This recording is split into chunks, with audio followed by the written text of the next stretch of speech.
Yes guys, kanina is 4th anniversary commemoration day doon sa aming barangay and sobrang dami pong pumupunta doon guys.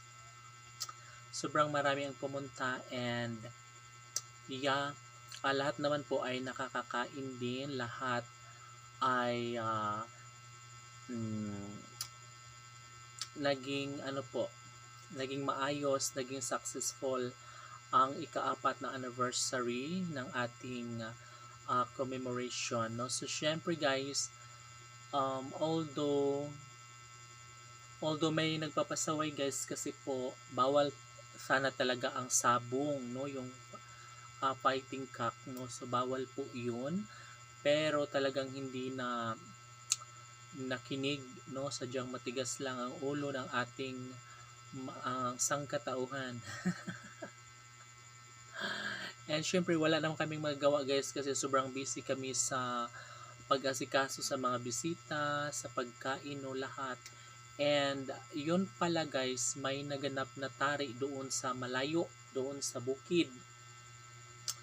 And yeah, nalaman na lang namin noon, huli na nung hapon na. So at least guys, wala namang nahuli ng pulis kasi may pumupunta doon na pulis sa sa may chapel doon sa Barangay Cantagnos, pero yeah, hindi namin alam na merong sasabong doon ng manok.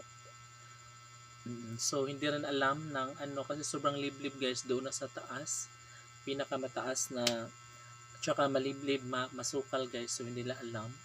Kaya yeah, umuwi pagkatapos kumain ng mga pulis guys, umuwi na lang sila. And yeah, nalaman namin na mayroon palang sabong bandang alas 3:30 ng hapon na, so wala ng pulis and yung ibang mga tao is umuwi na. So kasi guys, last year ay may nahuli no, na taga-amin dahil nga sa cockfighting na yan, which is bawal naman talaga. And anyway, hindi naman yun pinayagan talaga ng barangay captain namin. So sadyang matigas lang ang ulo ng aming ng mga tao. So syempre guys, yun lang. And yeah, yes, ika-4 na taon na guys, and hindi namin akalain na marami pa rin ang magdo-donate, no?